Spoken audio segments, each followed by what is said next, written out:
I don't think people have any idea what's really happening in Gaza and why it is happening. A few weeks ago, right before this war in Gaza ignites, Netanyahu goes to the United Nations General Assembly and he holds up this map and declares his plan for a new Middle East. And people are going, what is this stupid line this guy's drawing with a red marker?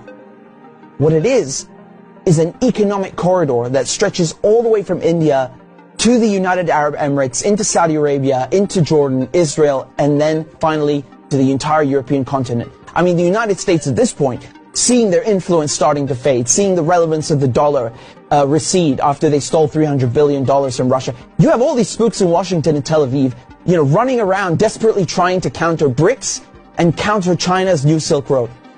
And this is their answer. This is a rival to the new Silk Road.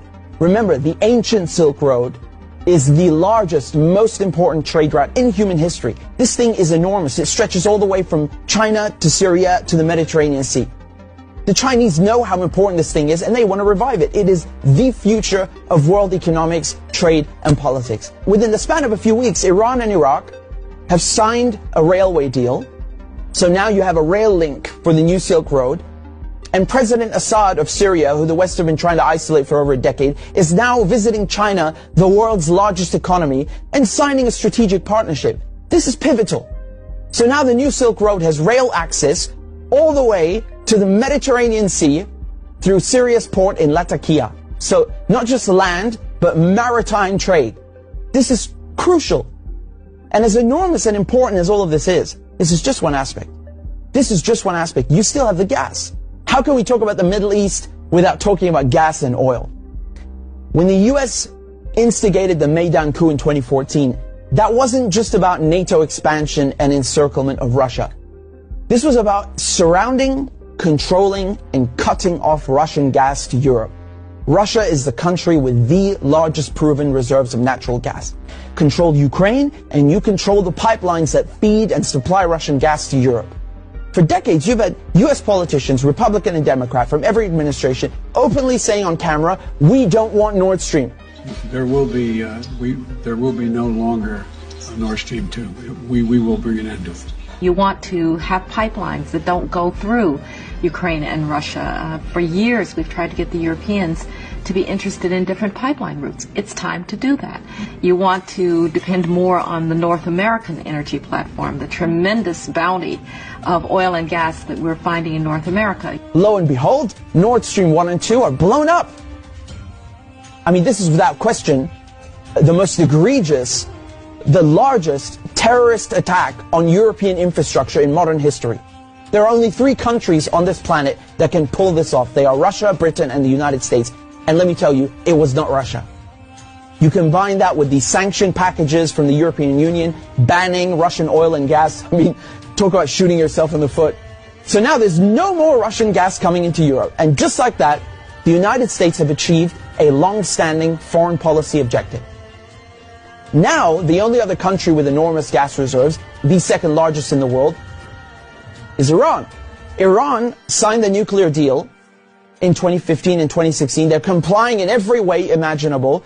The IAEA at the UN cannot be happier. And then the United States, the guys who orchestrated the whole deal, go back on their word and they rip it up just like that and reimpose sanctions on Iran. So now Iran is barred from selling its oil and gas to Europe and others. So Russia and Iran, the 2 countries with the largest gas reserves, are out of the picture. Then Israel, all of a sudden, proposed themselves as a solution to the European Union's gas shortages. Take our trilateral energy, for example, that we closed in June with Egypt and Israel. It has played an important role in our strategy to get rid of the Russian fossil fuels. How convenient. How convenient. In 2010, they conduct a geological survey and find this monstrous giant gas field in the Middle East. It's called the Leviathan, and it's in the Mediterranean Sea on the Levantine Basin. That means it's right off the coast of Palestine, Lebanon, Syria. Syria initially declines offers over its gas reserves and simultaneously refuses to lay pipes for a Qatari gas project. What a coincidence! Barely a year later, war breaks out in Syria. And who's funding it? Qatar and Israel and the United States are just some of the parties funding and running this war to overthrow the government in Damascus. Today, the United States control 1/3 of Syria. They control all of Syria's oil fields, and Israel is bombing Syria's most vital port, Latakia, on a regular basis. So they're cutting off all the oil revenue and destroying, crippling any maritime activity, such as trade, such as gas exploration. Another major port on the Levantine coast is in Beirut, which mysteriously explodes in 2020. And so Israel, proposing itself as a solution to Europe's gas shortages, shows up with an FPSO, this enormous gas extraction vessel, and tries stealing gas from Lebanon's Karish gas field. And, this reignites a huge maritime border dispute. And Israel has to go and beg the United States to solve this diplomatically, because Hezbollah said, if you steal 1 cubic inch of our gas, we will fire our missiles on your ship.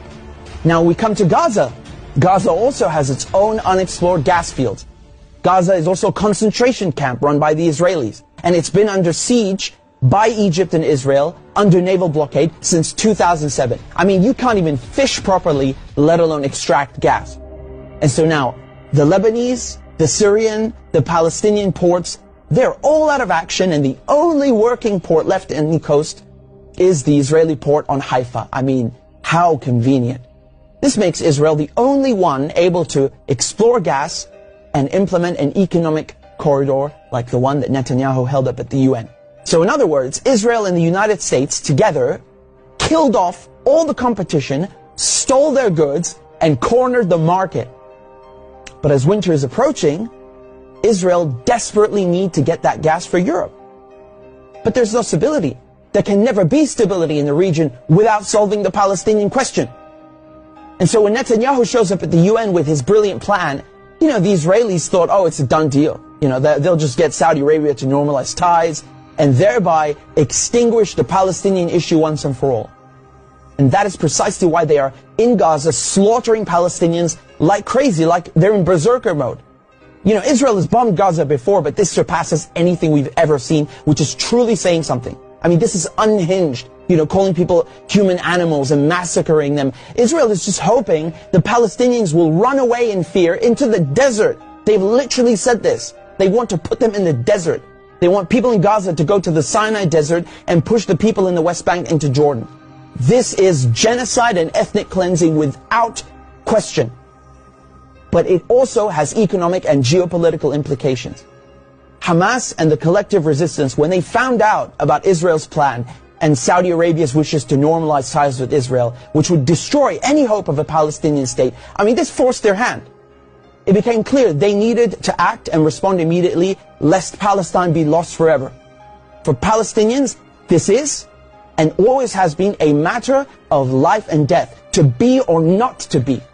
Either the resistance axis and the global south expel the American and Israeli colonizers from the Middle East, or Israel and the United States will continue occupying the region, choking off the new Silk Road, plundering Syria's oil, and keeping Russian, Iranian, and Arab gas cut off from the world market. This is a decisive moment, and not just for Palestine, because the victors will end up drawing the new map of the world to come.